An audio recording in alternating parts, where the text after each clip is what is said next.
All right, what's up, everybody? Hope everybody's doing good. Thank you for joining me in today's live stream. Today will be a little special. We have a special guest, as you know, none other than Mr. Jay Glynn from Canada. But before we get to him, I'm going to kind of break down what today's going to be about, and that way we can go through it. And if you guys have any questions, you guys know what to do. Make sure to comment, leave some messages, whatever, any questions that you guys have, and anything that you guys want to share masters wise, make sure you do it. All right. So, the breakdown of today, we're going to obviously have an interview with Mr. Glenn from Canada. And then after that, it's going to be all about the New Jersey tournament. There's been a lot of questions since I let everybody know that there's going to be a champion versus champion title and brackets for that tournament. So I'm going to break down on how that works so everybody knows how it works and isn't confused about it. And again, any questions, post them up. All right? All right. So now let's go in and let's talk to the one and only Mr. Canada, Mr. J. Glenn here with us. How you doing, sir? I'm doing very well tonight. Yourself? Doing great, doing great. Thank you for joining us. Thank you for giving us some time and sharing your story. Obviously, you've been around boxing for a long time, so let's get started with it. First of all, where were you born and where did you grow up? What was it like being a kid for Jay? Uh, I was born in Thunder Bay, Ontario. My mother was a full native Indian. I was put up for adoption at a young age, probably about 7 months. My parents adopted five children, and my dad got transferred to Oshawa, Ontario, then down to Prescott, Ontario. And that's where I spent most of my life, probably from 1967 right up through to the same area now in Brockville, Ontario. So we're minutes apart, Prescott and Brockville. That was where I'm from. And what else would you like to know? Okay, so you had some siblings. Your adopted parents also adopted a couple other kids, right? How was it? How was that for you? How did that work out for you? They were just like my real parents. They raised all Awesome. five of us, and they took care of us, raised us, uh, taught us good and bad, and we went on from there. And both parents are still alive. They're both in their 90s, and just visited them over Easter, and they're doing great, but getting old. So that's where we are. I did over the years meet my biological father. I met him 3 or 4 times. He lived in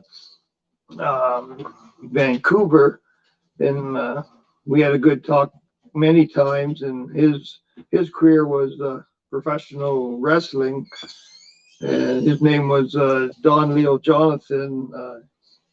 His whole career was pro wrestling. He wrestled Andre the Giant and whoever else he wrestled, and he passed away about 3 years ago. But I had the joy of meeting him and talking about our lives together, and that was a great thing in my life to meet my biological father. My mother passed away at a young age. My biological mother at 34 of cancer. So I never really met her. All I did was I did feel her. I did go to her graveside and say some prayers, and that was about it. Then we moved on from there. I do have Okay. a full biological sister. I was able to trace down and lives in Minnesota, Crookston, Minnesota. Her name's Terry, and she's full blood. I have a half brother and a half sister. So I Okay. was able to, over the years of my life, get together and meet them. I still keep Wow. in communication with my full sister and my half brother. Oh, that's awesome, So man. that It's an interesting story. You can go on for hours on the life history of a native lady in the '60s to Yeah. the lifestyle she had. One of I think 16 girls in the family, so Wow. it was quite something. Yeah. Wow. Wow. Okay. Um. Well, let's go back a little bit. So, growing up, were you, when you got to school, from, let's say, like the junior high times, sixth, seventh, eighth grade to high school, were you into any sports? Did you participate in any I did sports? a lot. Um, I was never good in team sports. I stride on individual sports like track and field, cross country, distance running. I was good at uh, badminton, squash. Uh, I excelled with that. I was a master swimming for years. I did indoor rowing late in my 40s. That was a big part of my life for about 3 to 5 years. Competed at the world level in indoor rowing. Uh, those were the sports I did, and I didn't get introduced to boxing late in my life. I was late 18 years, early 19. The YMCA just put a club together, and a bunch of us just joined, and went on from there. It was a small club, 5 or 6 people. I had some matches. I was always a heavy hitter, so my first 10, 12 boats uh, were usually a stoppage from just using brute power to win my novice fights. And so, of course, you get into the open class about a year later. So it's probably late 1920 when I was in open. And I went actually backwards in boxing because I was just relying on my power. And you get into an open class with experienced boxers that know how to deal with power hitters. So I went from a winning record to probably 4 to 6 loss, and I had to regroup myself and say, okay, if I want to go further, I'm going to have to learn uh, the technique of boxing. So that's what I worked on and trained on and excelled in it. Ended up winning uh, probably 5 or 6 provincial titles, which would be state titles in the U.S. Competed at the nationals 3 or 4 times, winning bronze, silver. Um, I My big goal was the '88 Olympics, and I went uh, to the trials, and I lost in the finals to the gentleman that went. So that was my career. I ended it in '88. I went in one tournament after that, an international tournament. I just didn't have the heart. I was sort of heartbroken from not making the team. So I retired and put the gloves away. God, close to 30, 32 years before I even put a set of gloves on again. I was busy with raising my 2 kids and doing sports with them, helping them out with everything in life, and uh, Okay. and that's what happened for about 30 years. And then I started. Uh, the '50s were a tough year for me.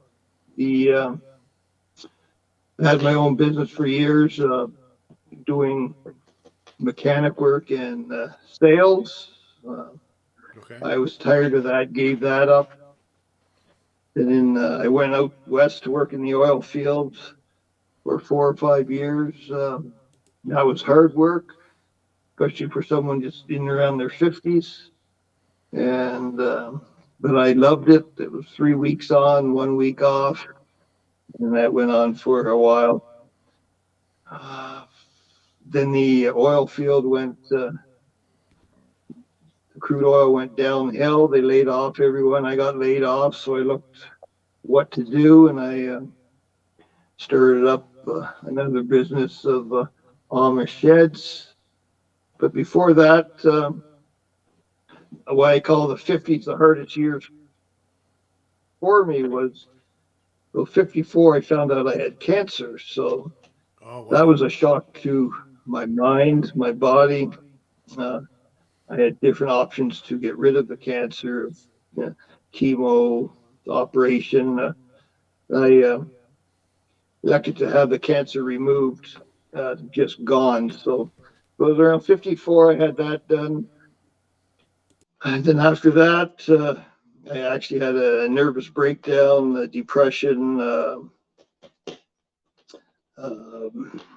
yeah, depression, mental um, problems with my mind. So I ended up in the hospital with that for about 3 weeks, getting help and straightening out my life. And I got out, and within 6 months later, I had a horrible pain in my hip.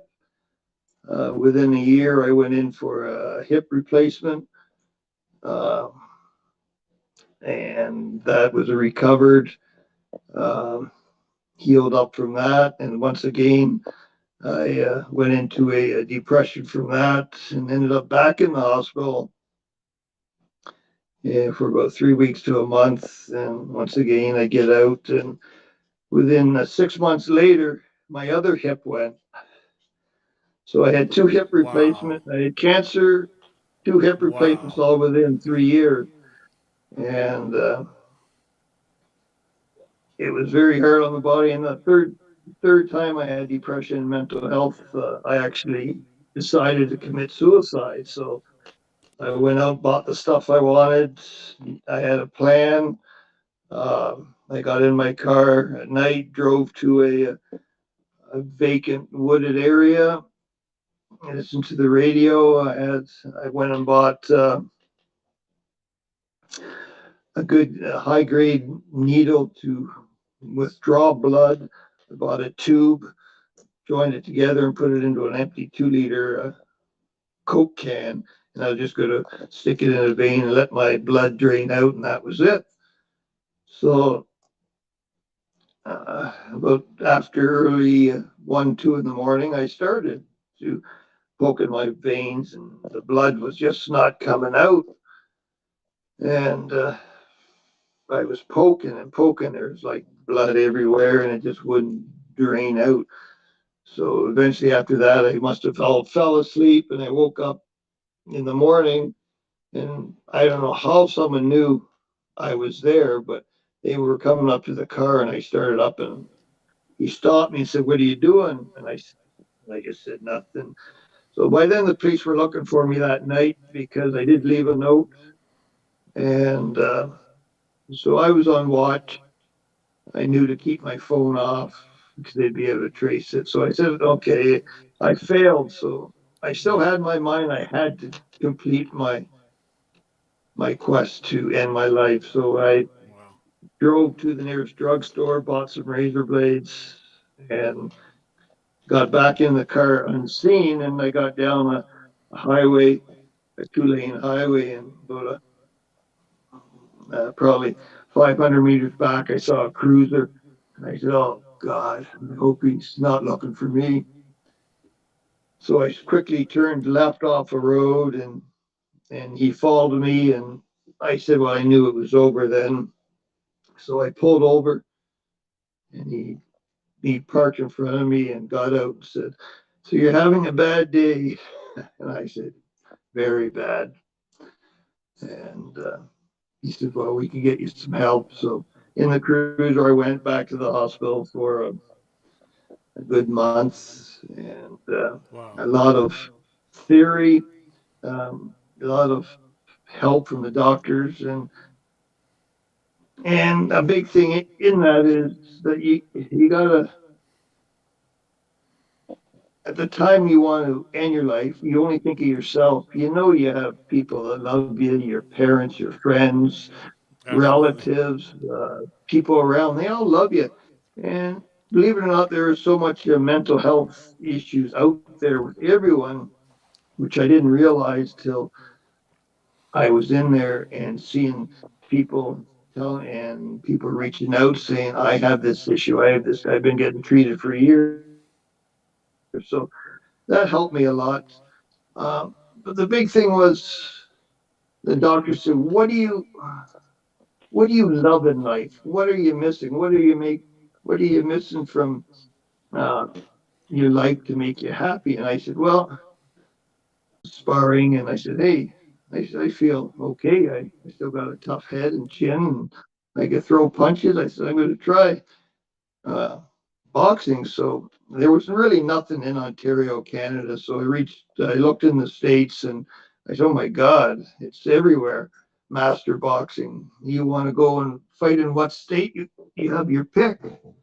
So I believe I got a hold of you and uh, spoke about how do you do this and what you had to get done was at your age you had to get a EKG done, I believe, and physical. And so I got all that done, got registered Boxing Ontario, and I was ready. So I competed in my first master tournament in Atlanta, and I won there.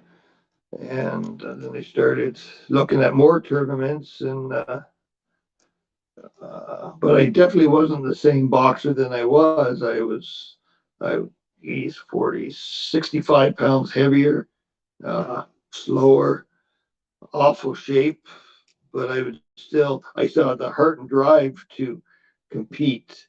When you have the heart and drive, it counters your fitness almost because you love the sport so much. So you don't want to let yourself down. You want to go as hard as you want.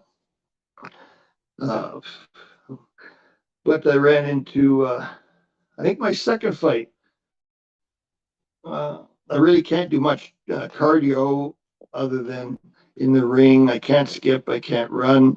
It's too hard on my um, fake hips.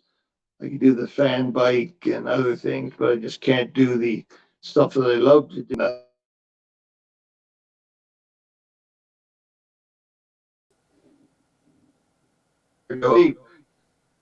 But it takes a long time to get into shape for boxing, no matter if it's a 3 minute round, a 2 minute round, or a minute and a half. Um, you're still competing and you're competing as hard as you can. Yeah. So I ran into, I think my second fight, everyone said half marathon or marathon. I said, oh God, this guy's going to be fit.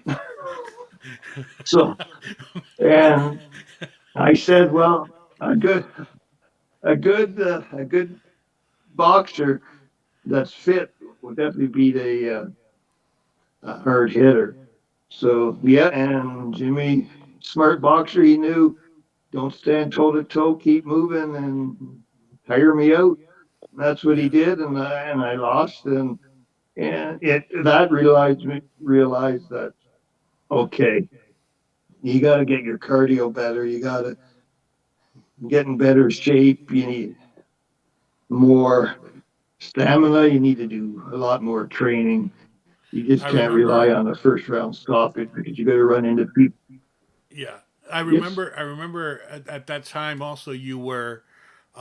That's when you were really working on your weight, and I think you got down. You got down to like shoot some crazy like 205 or something like that.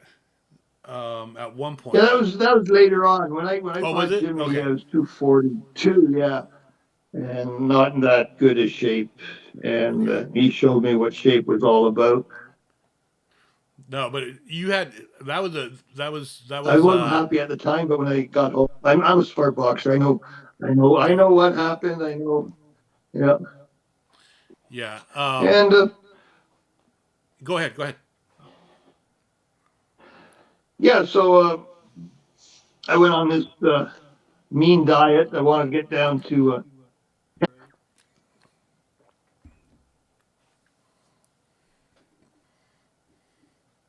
10 pounds, and I didn't feel bad. I won both matches at that weight. I think I stopped them both at that weight, but it was too hard for me to stay at that weight. I enjoy eating too much good food, bad food, and so I feel comfortable at the 220, 225 Yeah. um, that I feel happy with. It's just I just can't stay down at 203. Yeah. It's just too hard. Yeah. But I love competing, and God was gifted with me with a tough head and a strong heart. Um, Yeah. I'm hoping I pieces come together that you automatically, without you knowing, like combinations, quick combinations, countering. Um, you throw a jab, you follow with a hook, or just a punch combinations that are fast without thinking. Yeah. Yeah. It's just a natural. And that's what I was missing. I was always I throw one and then another one. It's too late. By then the person has moved out of the way. Yeah. So you have to be really relaxed. I just was getting uh, upset that I wasn't improving for a long time, and it's just starting to come back in some of my old skills because I was a great mover when I was competing in the 80s at light heavyweight. I was light on my feet, fast hands, combinations, and I still had power. And although I'm a lot heavier, but it's coming back, and I believe every time I step in the ring, I feel more relaxed. Yeah. I'm not getting hit as much now in the ring Right. where before I'd low or my left too low where they could counter the right handers. So it's just something that has to come. I know with masters, everyone wants it to come right away. Yeah. It's not. Boxing is an art.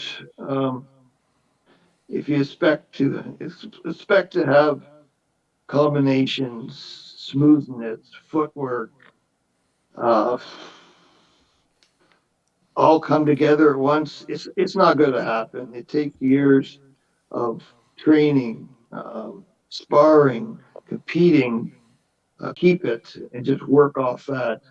Having it change to do this fight like it's very hard.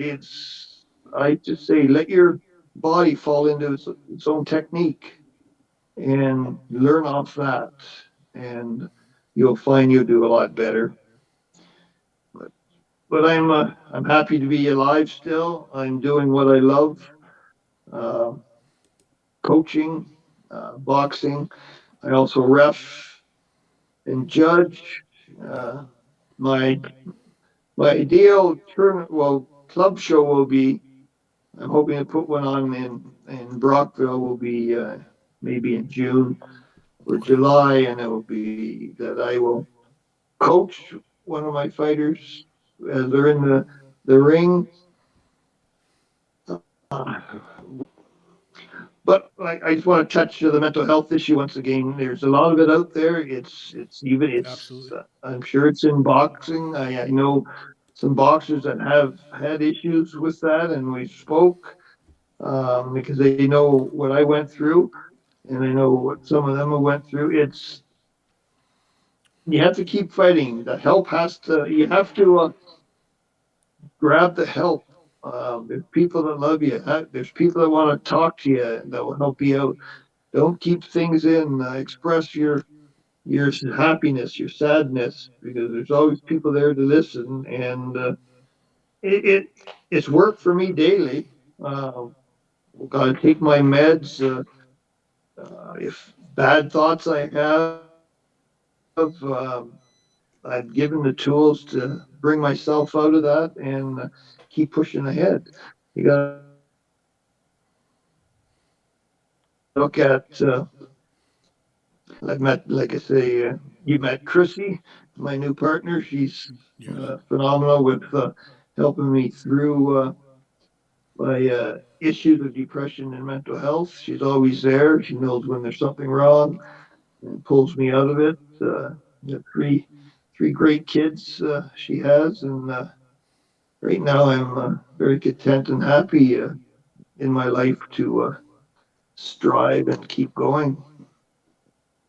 So, Yeah, that's awesome, brother. not sure if you have Thank you anything. for sharing that because, yeah, man. A lot of times, our machismo or, um, the thought of mental health has always been kind of like a negative thing, and it's actually really important that we know that people go through it, understand it.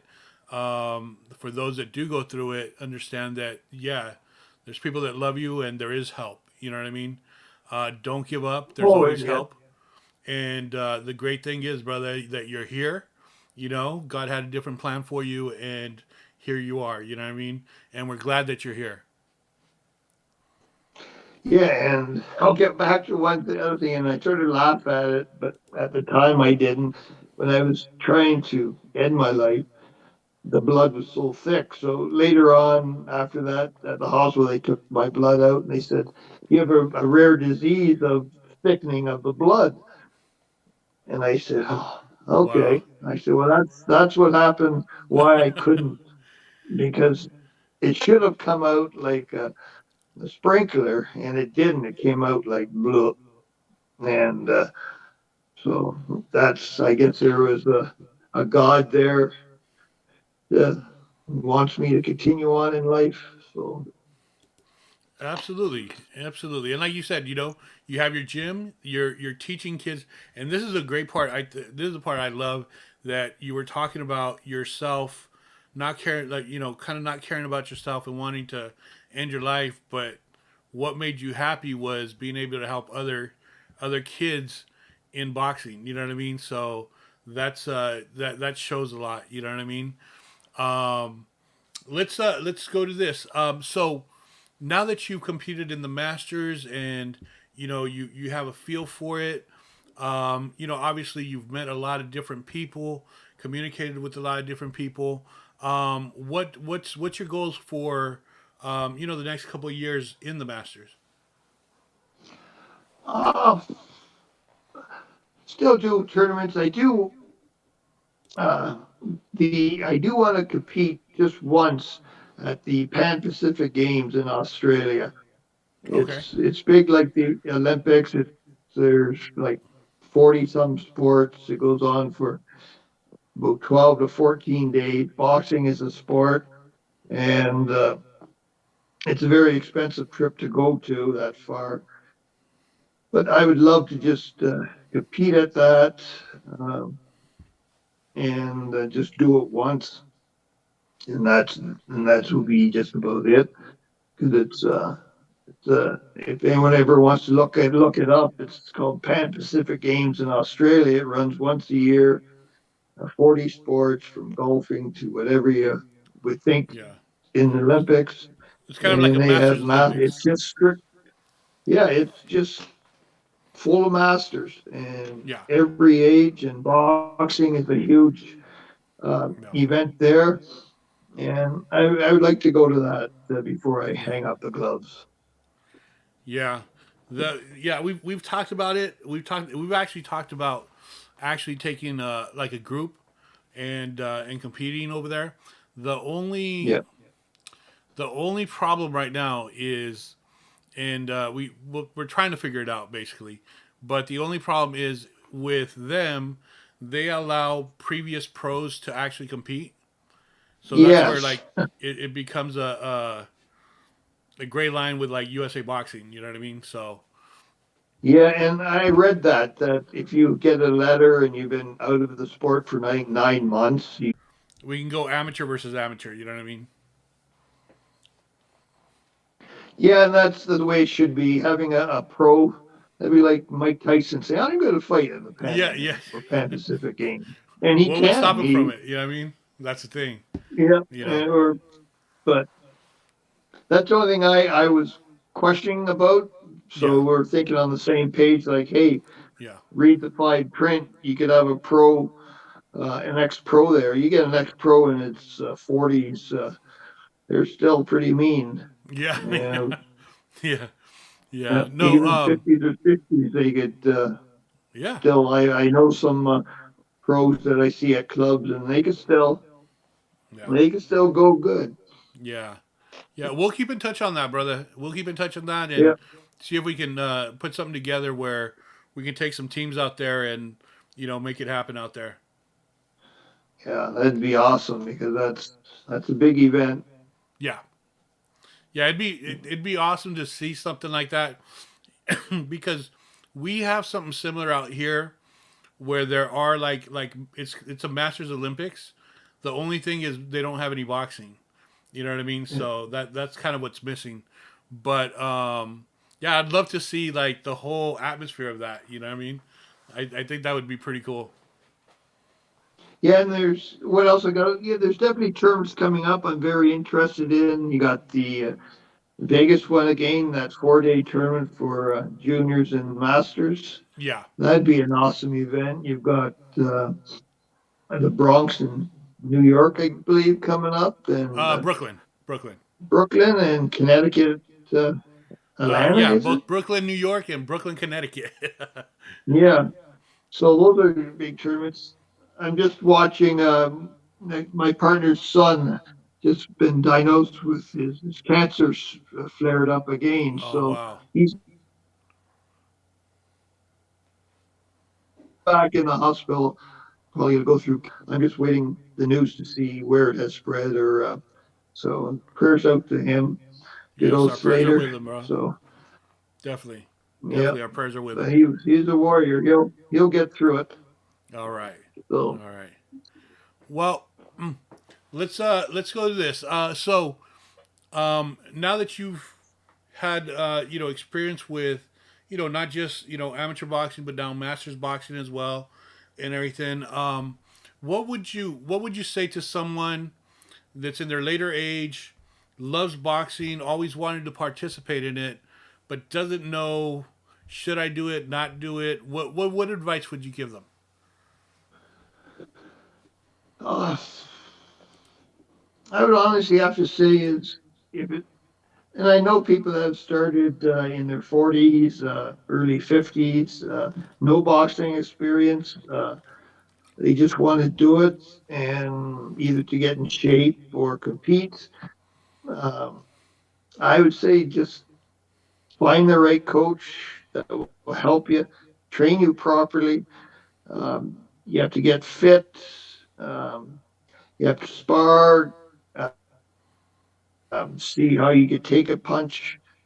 Uh, but if it's really in you to compete, just do it the right way. Get fit. There you go. Love the sport. Yeah. It is a very competitive sport at a young age, and I'm finding out at Masters it's very competitive. There's great boxers out there. I Yeah. enjoy watching them at tournaments and say, wow, it's so good to see a 67-year-old, a 40-year-old, a 50-year-old Yeah. compete. And if someone you can't tell the age of them until they take their helmets off, Yeah. their headgear off, then you can say, oh man, this guy is 50 or 60 Yeah. or 70. And like, but I'd say if you want to compete, do it the right way. Okay. Do everything by the book. Get your physical, everything done that you are fit to uh, take punishment, which is Yeah. going to happen in the ring, Yeah. especially sparring. That's real fights don't do much damage really. It's over quick. The sparring round after round after round is where Yeah. you get the blows and damage because you're sparring lighter people, heavier people. You're more experienced, less experienced. Yeah. It's all the same. You get punched. Yeah. Um, so just make sure you love the sport. You want to compete at it. You want to give it a go. Remember, when you compete, there's a novice division for you, and Mannion will place you with the right person with zero fights, and the rounds aren't that long, and give it a try. but never be discouraged with boxing. If you want to try it and do it, I recommend you do because it's a phenomenal sport to learn. The people are phenomenal. Organizers are phenomenal. I just love the sport. Yeah, no, I for just sure. love We it. all do, brother. We all do. All right. That's all I got for you, brother. If there's anything that you would like to add, please do. If not, give us some shout outs to some of your people that are in your corner and helping you out and part of your team. All right. All I can say to all fellow boxers, keep your gloves off the canvas and keep your hands high. There you go. There you go. I love it. I love it. All Yeah. right. All right. Anybody that you want to shout out, give a shout out to and say hello and everything before we go. Yeah, I just say hi to uh, Chrissy, my partner, and Slater.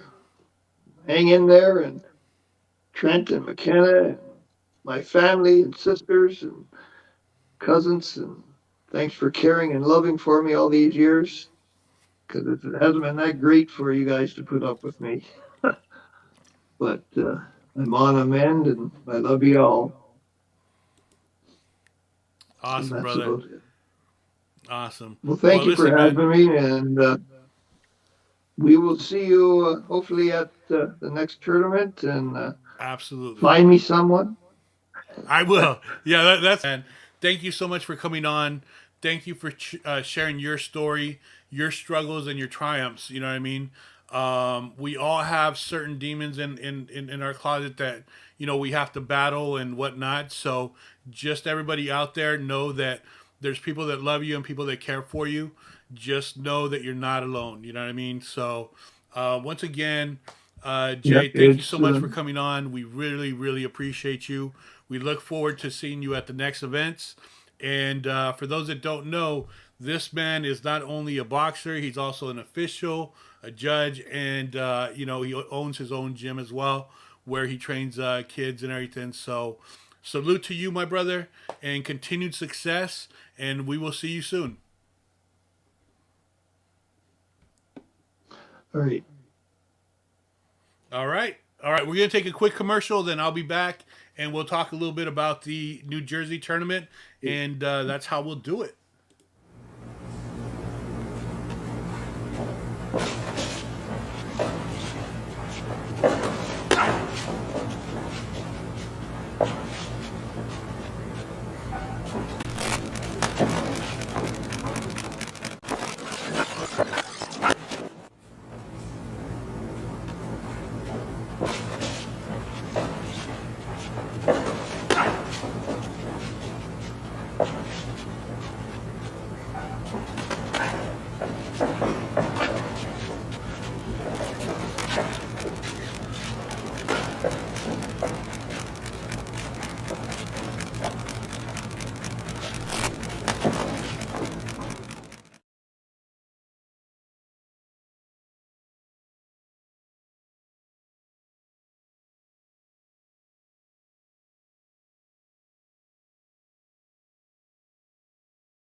Thank you, Jeff. Appreciate it.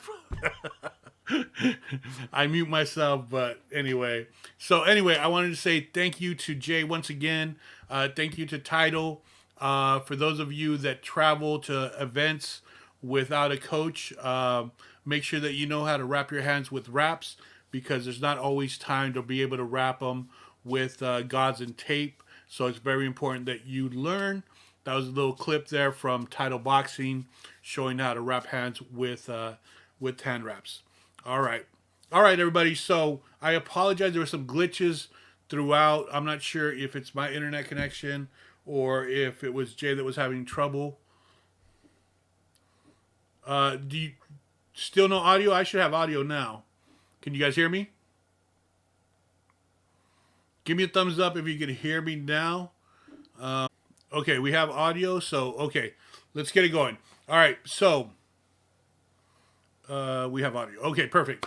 All right, so let's get into this past week. I announced that at the New Jersey tournament, we were going to have the champion versus champion um, section going on in the New Jersey tournament. So just so you guys can understand, we're going to match people up the same way. The only difference is we're going to take people that have won an event. For example, let's say Peter won ringside. Let's say Peter won Las Vegas.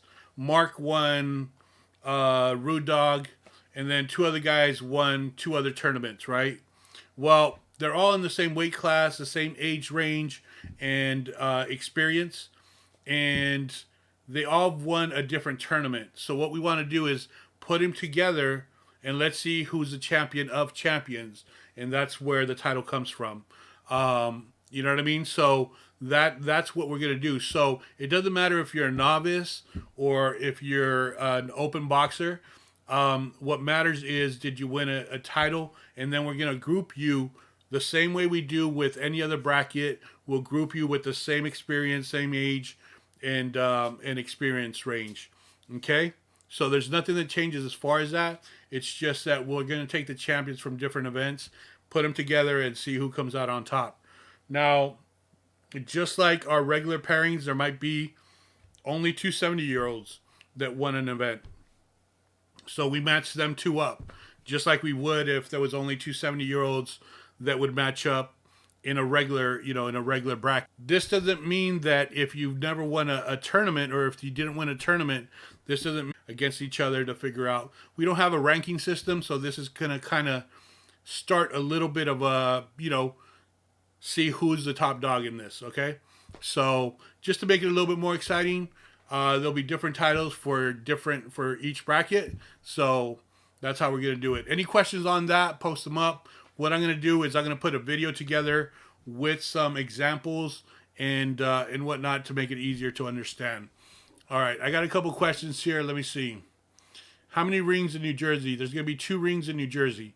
We should have about 200 boxers that are going to be competing. That's what we had last year, so I expect it to be about the same. Hope you have guys around 70.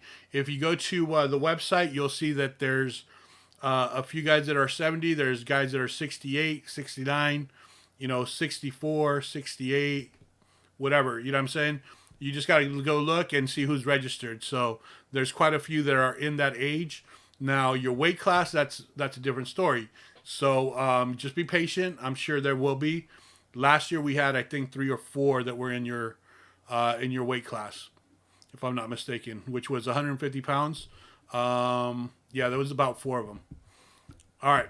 Any other questions as far as champion versus champion? Like I said, I will make a video on it to explain it a bit more in detail. Make sure people don't get confused about it and understand that you don't have to be a champion to compete in the tournament. The champions are just going to go against each other. That's it.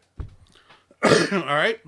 And anyone that doesn't want to participate in that system is okay too. We can put you in a regular bracket just like we would have before. All right.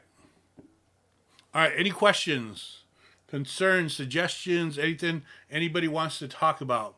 What we'll do on Thursday, we're going to talk about more of the tournaments that will be coming up next. So, for example, like the Rude Dog, we'll talk a little bit more about which is the next tournament I think that we have coming up. So we'll talk about Rude Dog next, and then we'll try to get Paul on here, and he can talk a little bit about what to expect out there. All right. All right. I don't see any other questions, so I think this is going to be it. Again, if you do have questions that come up later on, post them. We'll respond and make sure that your question is answered. Other than that, I hope you guys enjoyed the interview with Jay out in Canada. He went into details of some of his struggles, and like anything, man, like a fighter, he's here, he's fighting, and we're glad that he's here. You know what I mean? So Anything else before we go? I'm going to give it 10 seconds. No questions, nothing. Boom, boom. Going once, going twice. All right, everybody.